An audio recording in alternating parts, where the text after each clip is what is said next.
There is a law that governs every successful life you have ever witnessed. It is not the law of talent. It is not the law of luck. It is not the law of good timing or wealthy parents or the right connections. Those things help, but they are not the foundation. The foundation is older and quieter. It is the law of self-discipline.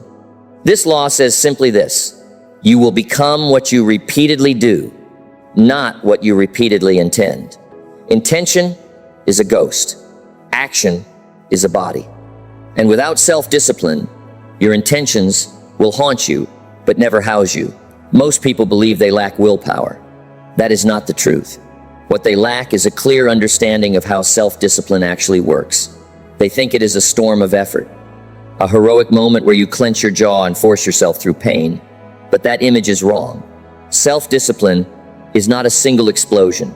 It is a slow, boring, unimpressive repetition of small choices. It is the decision to wake up at the same time, to put your shoes in the same place, to begin before you feel ready. Those acts look like nothing, but they build everything. Let me give you a metaphor. Consider a river cutting through a mountain. Does the river strike the rock once and split it? No. The river flows, day after day, year after year. The water is soft. The rock is hard. But persistence changes the equation. Self-discipline is that water. Not dramatic, not loud, just present. And over time, presence wears down resistance. You do not need to crush your old self in one morning. You only need to flow. 1 degree of change each day becomes a completely different direction in a year. Here is what most people miss about invisible work. They want credit for effort. They want applause for trying. But the mountain does not applaud the river. The mountain simply erodes. The most important work you will ever do is the work no one sees. The early morning when the house is quiet. The page you write and delete and write again. The call you make even though you are afraid. That work earns no trophy today, but it earns everything tomorrow. Do not measure your progress by visible results. Measure it by your return to the work. Did you come back? That is self-discipline. Now consider preparation and opportunity. People wait for a big break. They wait for the right moment. They wait for someone to discover them. But opportunity does not arrive like a package on your doorstep. Opportunity arrives like a bus.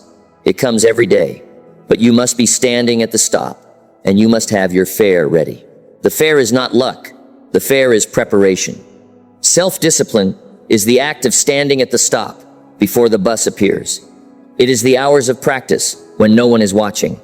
It is the skill you sharpen in the dark. Then when the light of opportunity shines, you are not surprised. You are ready. Ask yourself this: have you missed opportunities not because they never came, but because you were not prepared to see them? That is a hard question, but a useful one.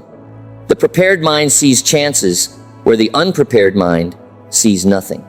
The prepared hands act while the unprepared hands hesitate. Preparation is not a destination. It is a daily discipline. Now let us talk about pressure. Pressure has a way of telling the truth about a person. When things are easy, everyone is kind. Everyone is patient. Everyone is disciplined. But ease is a liar. It shows you nothing real. Pressure is the mirror. Under pressure, you do not rise to the level of your goals. You fall to the level of your training. I have seen this pattern clearly in 2 different lives. The first life belongs to a person I once watched build a small business. For months, everything went well. Orders came in, customers were happy, and then a supplier failed. Deliveries stopped. Angry emails arrived before breakfast. What did this person do? They blamed the supplier. They blamed the economy. They blamed their bad luck. Each day they found a new reason not to act. Within weeks, the business crumbled. Not because of the supplier, because of the pattern. Pressure revealed they had never learned to solve problems. They had only learned to enjoy comfort. The second life is different. I watched another person face a sudden loss of income. No warning, no savings to fall back on. Most would panic. This person did not. They sat quietly. They wrote a list of what they could control. Then they acted. They called old clients. They offered new services. They worked longer hours without complaining. Within 6 months, their income was higher than before. Pressure revealed they had already built the habit of action. They did not become disciplined in the storm. They brought discipline into the storm. Ask yourself, which pattern lives in you? Not which pattern you want, which pattern you have practiced. Because the small pressures of today are rehearsals for the large pressures of tomorrow. When you are tired, when you are criticized, when the plan fails, what do you do first? That answer is your law. Your focus is your most valuable asset, more valuable than time, because time passes, whether you use it well or poorly. But focus directs your time. Without focus, an hour disappears into nothing. With focus, an hour builds a foundation. Protect your focus like gold, not because the world wants to steal it, but because the world wants to rent it.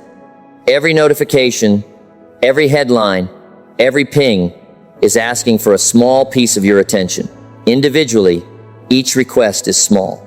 Together, they are a crowd that never leaves you alone.